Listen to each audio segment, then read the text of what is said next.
Sementara itu, dari informasi yang juga jadi sorotan rumah pilkada hari ini dari mantan Gubernur Jakarta Anies Baswedan dan Basuki Cahayapurnama alias Ahok yang menempati posisi teratas hasil survei Litbang Kompas untuk Pilkada Jakarta 2024. Berdasarkan hasil survei Litbang Kompas periode Juni 2024, elektabilitas Anies Baswedan berada di posisi teratas disusul Basuki Cahayapurnama atau Ahok di posisi kedua. Sementara itu, nama mantan Gubernur Jawa Barat Ridwan Kamil berada di posisi ketiga hasil pilihan responden. Dan saudara, ketiga nama itu menjadi nama yang pasti dipilih jika maju sebagai calon gubernur di Pilkada Jakarta.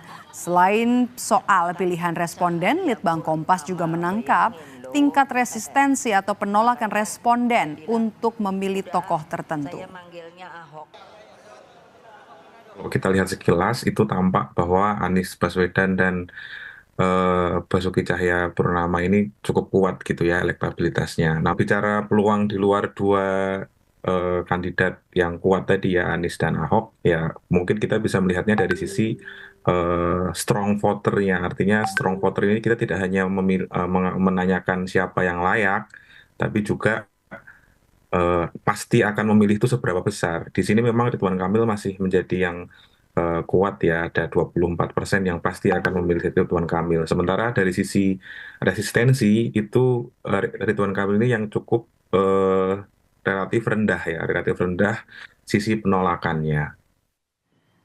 Dan berdasarkan hasil survei Litbang Kompas yang terbaru, elektabilitas dua mantan gubernur Jakarta yaitu Anies Baswedan dan juga Basuki Cahayapurnama alias Ahok ada di posisi teratas.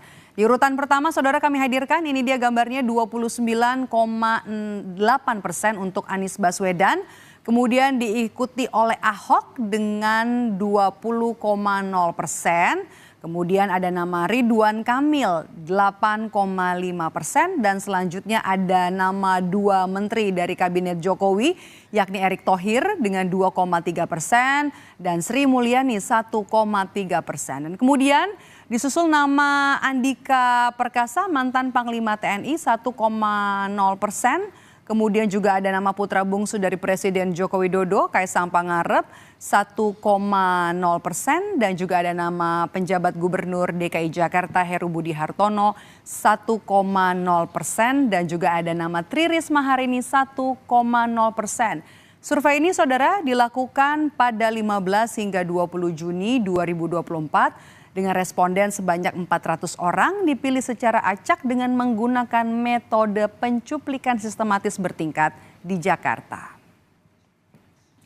Kemudian hasil survei Litbang Kompas tak hanya melihat soal elektabilitas tapi juga menyoroti faktor yang kemudian jadi pertimbangan utama dalam memilih gubernur. 75,3% ternyata responden mempertimbangkan bahwa pemimpin di Jakarta semestinya seagama, berselisih sedikit dengan faktor partai politik pengusung pasangan calon dengan raihan 74,8%.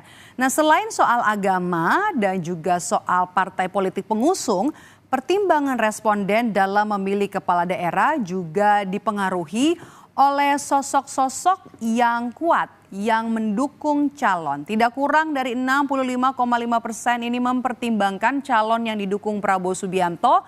Kemudian juga 65% responden ini mempertimbangkan jika Ahok mendukung salah satu calon. Nah, kemudian ada 61% responden yang mempertimbangkan calon yang didukung Jokowi. Itu dia tadi. Kemudian ada survei Litbang Kompas juga melakukan survei berdasarkan latar belakang calon kepala daerah di mana 81% responden ini ternyata mempertimbangkan sosok yang pernah menjabat sebagai kepala daerah atau petahana. Nah, kemudian 75,3% ini pernah menjabat sebagai menteri atau juga pejabat setingkat menteri, kemudian 75% dari suku Jawa dan 71,8% dari suku asli Betawi. Itu dia latar belakang dari kepala daerah yang nantinya bakalan dipilih atau menurut responden bakal dipilih untuk Pilgub Jakarta.